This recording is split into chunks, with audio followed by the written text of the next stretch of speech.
Hello ladies and gentlemen, MarauderEX here, back with more Let's Play Final Fantasy IX. Alright, so we are going to progress with the story, and in order to do that, you don't have to do this, but, you know, why not? Come over here and we get a little scene. There's no vacancies, because Fishman, Innkeeper is out of rooms, assuming due to the play, and Black Hat Angry Pants is angry because there are no rooms. And city people sure are scary. Alright, so what we really need to do to progress the story is come over here and come to the ticket booth, in which another, you know, not human character is the ticket master, and we're going to show him the ticket. Tickets, please. And there's something odd about the ticket, and it's a fake. Seen so many of those today, and it just completely crushes Vivi. And in order to make it up for it, the Ticketmaster gives us a Goblin, Fang, and Skeleton card. And to tell us to talk to Alleyway Jack to learn more about cards. Yay, Alleyway Jack. That doesn't sound like someone who's going to just rob us. Doesn't it? Hey kid, go talk to Alleyway Jack. It's like, hey, go talk to Crackhead Bill. Like, that just sounds... And we trip, and the sign maker misses and messes up the sign, and he gets mad at us. He's like, you made me miss. Like, we didn't make you do anything. You just weren't paying attention. I may be a klutz, but you just suck at your job. Dante the sign maker. I'm like, what's his name again? It's Dante the sign maker. To hell with you, Dante. Yeah, you mole-looking man. And there's a rat, the rat kid that ran into us at the beginning. Like, hey, Shrimp, you're the one with the phony ticket. Are you Alleyway Jack? And apparently no. No, because Alleyway Jack's a loser. But I'll let you see it if you become my slave. Alright, so you can say alright, or you can say no. We've done everything we really need to do at this point, so we're just gonna say alright. You've got to stand over there and see if anyone's coming. Alright, so, yeah, coast is clear. Engage according to mission parameters. What the hell are you talking about? Alright, so he runs off, and the person walking down is Alleyway Jack. How did you know my name? If you know who I am, you probably want to challenge me to a card game on motorcycles. You don't know how to play? You want me to teach you? Well, why not? Follow me, kid. So we're going to head back to the tavern because, you know, teaching card games is best learned in a bar. I'll start with the basics. You need 5 cards to play the card game. To play the game, approach someone and press the square button. Some people may not be interested, and in that case, move on to someone else. How does the card game proceed? You take turns placing your cards on a 4x4 grid with your opponent. Sometimes your opponent's card flips. That's because one of the yellow arrows on the corners and sides of the cards. If your arrow is facing the direction of your opponent's card, that card becomes yours. But if your opponent's card has an arrow facing yours, a card battle begins. When several arrows face each other, multiple card battles may occur. You can choose where to begin the card battle when that happens. When you choose to begin the battle, affects how the rest of the battles play out. You can also use combos. What's a combo? You gotta be careful during a card battle. If your card wins against an opponent's card, all the cards facing that card's arrows are yours. That's called a combo. It's a double-edged sword because the same thing happens to you if your card loses against your opponent's card. Try to play a perfect game. Perfect game is basically when you take over all of your opponent's cards, and then you take all of them. Reach for the highest collector's levels. What is a collector's level, you ask? Check your menu and go to the section titled Card. You can check your collector's level there. You level up as you collect more cards. Even I don't know what the highest collector's level is. It says, can we try a game? We're not going to do that right now. I'm going to go save it first. But we also learned that Alleyway Jack apparently has tons of aliases, also not sounding sketchy. Am I right? Like, really? That sounds super sketchy.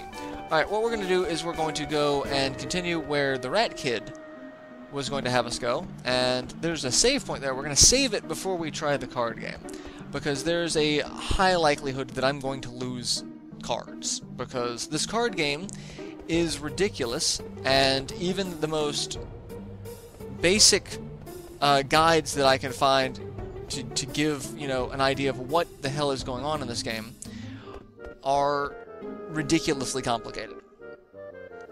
So, climb the tower, okay, and we find out that a Moogle just landed on us.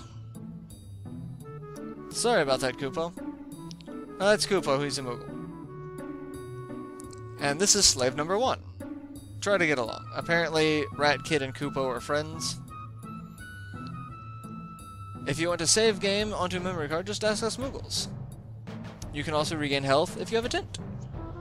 I understand. Alright, time for some upward mobility. Alright, so he's going to climb up the top and take the ladder with him. It seems a little redundant climbing a ladder with a ladder, doesn't it? But, you know, this kid's got a plan. Alright, so he's like, come on up. In the meantime, we see Stiltskin, another Moogle, who is apparently getting ready to go on a trip for a really long time. I'll miss you, Kupo. Don't worry, I'll write. Oh, and say hi to Mosh in the castle for me. So there's another Moogle in the castle named Mosh. So Stiltskin is off on his adventure. Shut up. So we can talk to the Moogle, and we're actually going to ask him about Mognet, which is what the Moogle saying he was going to write does. Mognet is a mail delivery system between Moogles. We can send and receive letters to and from Moogles in other locations. Delivery's been sporadic, but we can opt to become a letter carrier for Mognet, and that's actually something we want to do, because we get stuff for delivering letters to and from. And we can save, which we're going to do, and we're going to save over the test save files that I had at first. So, I've got 2 of those. We're going to save over them. Save over that one. And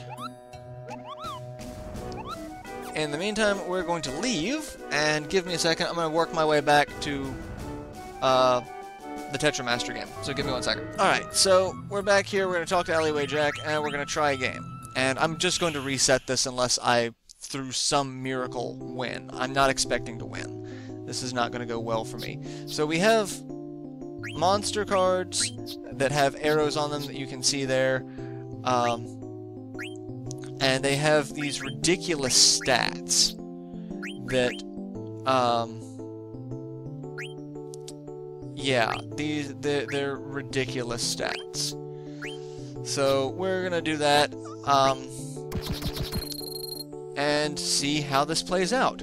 Alright, so we've got that guy who just went. Let's take that card. Oh, and we lost that card. And we're losing cards left and right here, kids. And we will have a card battle. Actually, I could just go ahead and win this by placing it, and we'll win. Yeah, we'll do that, because I really don't think... screw it. Oh, no! I won with that, because... Okay, these numbers make no sense. It's all hexadecimal, so if you know hexadecimal, then, you know, there's a good chance you could do really well in the game. But, in the grand scheme of things, trying to learn hexadecimal, it's a pain. This game, not going to get played much. There is one section where we will have to play it as a side quest to get a couple other side quests completed. But for the most part, I'm probably not going to be playing much of that. So give me 1 second. I'm going to work back to the tower. So be right back. Alright, so after that, we're going to go ahead and save it again because, you know, we managed to miraculously win against Alleyway Jack. But yeah, so the game, you've got 4 things, and it's all hex. So like the first one is its attack rating, and then its attack type, but its attack rating and type are hex. And then its last 2 numbers are its physical or magic defense. It's complicated. It really is. If anyone can simplify a description of that, that would be wonderful, so that I could, you know, try to figure out what it is this BS is in terms of that game. Alright, so now we're going to be climbing on rooftops, so we've become Batman. This is great. We're running out of time. Alright, so nothing there, so don't worry, it won't fall. And we go, and it falls. Of course it falls. No point in worrying now, right? Oh god, you are a dick.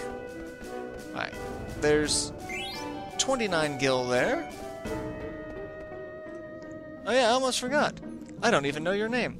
I've been using Vivi's name because of Kingdom Hearts, and I've played this game before, but if you haven't played this game before, this is when you first get to name your character. It's Vivi.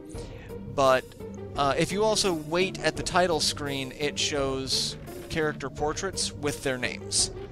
So, alright, we are going to find all of the treasures here. There's 92 gil there.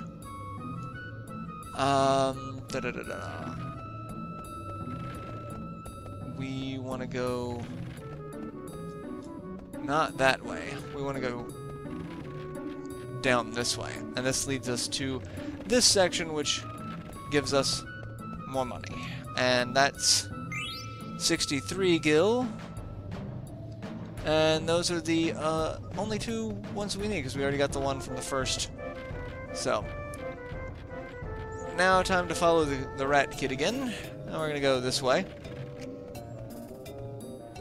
And we see what he was going to do with the ladder. He's going to make another makeshift, you know, bridge. Thankfully, this one's not going to break like the last one. So, because a ladder's a little more sturdy. However, we did steal the ladder from the sign maker. So, you know, that's a thing. And we get a wonderful FMV sequence.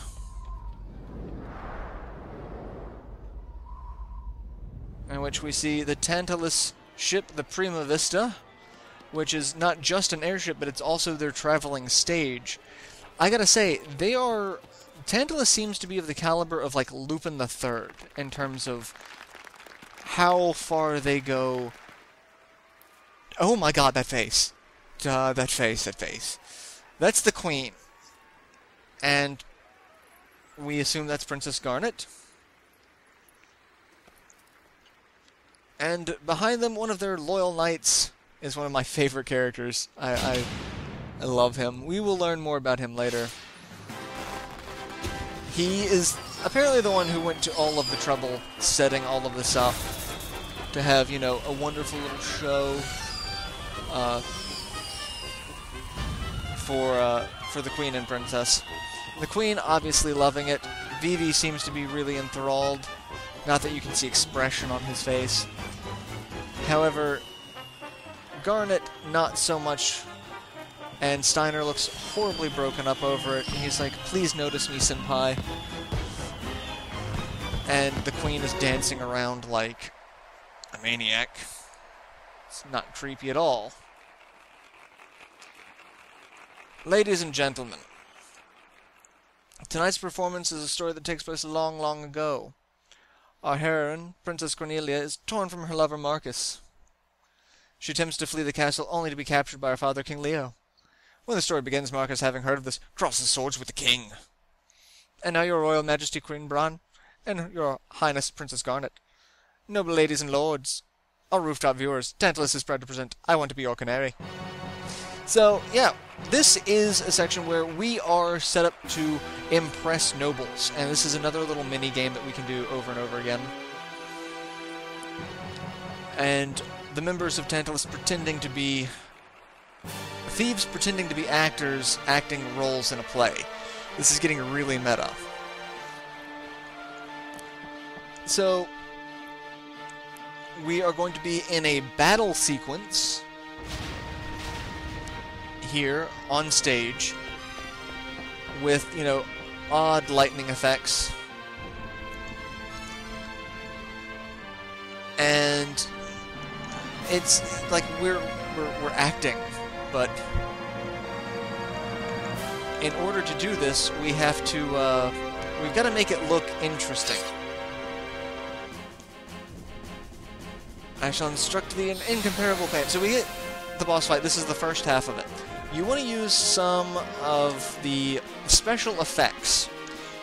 Instead of the steel command, that has been replaced with SFX, which have magic-like abilities that do no damage. That's their only downside. They do no damage, but you want to use them, because the more we use them, it'll help with helping impress the nobles. The next part is really the biggest the biggest factor for impressing the nobles is going to be a mini game of sorts. So we've used all of them at least once. They're going to use them as well. They do no damage at all because they're special effects. It's all fake. Smoke and mirrors. And I love Meteor. Like it's special effects meteor. It's adorable. I love the multicolored, you know, trail coming off of it. And now we basically just attack. And, you know, nothing happens, because I don't even know what these are supposed to do. Like, Poly, I assume is supposed to be like polymorph. So, yeah. And more Poly. And we are almost done. This'll... We're about hitting the point where we're going to end this fight. There we go. That part of the fight is over, and it goes back to the play. And then we get another little, you know, interesting little section, I should say. Because it's an awesome little memory game. I actually have a lot of fun with this one. Consider this, Edain. If Prince Snyder were to marry Princess Cornelia, peace would reign over both their kingdoms. If all were so easy, no one would suffer in this world. And this song that plays is just amazing. The soundtrack to this game is great. This was actually a ringtone on my phone for one of my friends for years after playing this game. This is Villa Flamenco. Alright, so we get follow blank's lead, enter the correct commands following choices. So he can do up, down, left, right, or triangle, square, X, circle. And he's going to tell you what to do, and you want to do it as quickly as possible to match when he does it. The faster you do it, and if you don't make any mistakes, you impress more nobles. The more nobles you impress, the better you get in terms of prize support. So we are going to try our damnedest to not screw this up, but, you know, there is a point where it's going to be rather difficult. So the goal is just to not screw up. And, you know, have fun with it, you know. It's an awesome choreographed fight. You know, for thieves, we're actually really good at choreography, too. And, you know, I don't really think this sequence is the same 2 times in a row. So, the only thing is, it's when they do the move forward, that, move forward or backward, that trips me up because it throws off the timing of the button presses.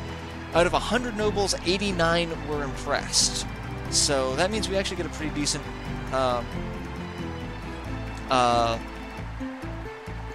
a reward for that. So we get 849 gil, and we'll get another item for that as well shortly.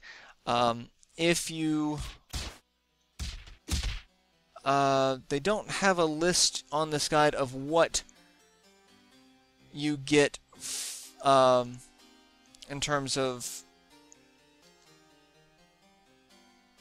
impressing all 100 nobles.